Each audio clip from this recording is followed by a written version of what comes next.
In this video, I'm going to show you how to turn off iMessages on iPhone. So you're going to turn off the iMessage completely and switch to SMS only on your iPhone.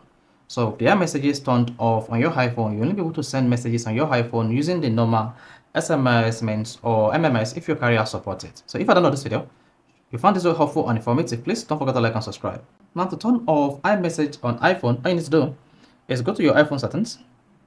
On settings page, scroll down until you get to messages and click on that.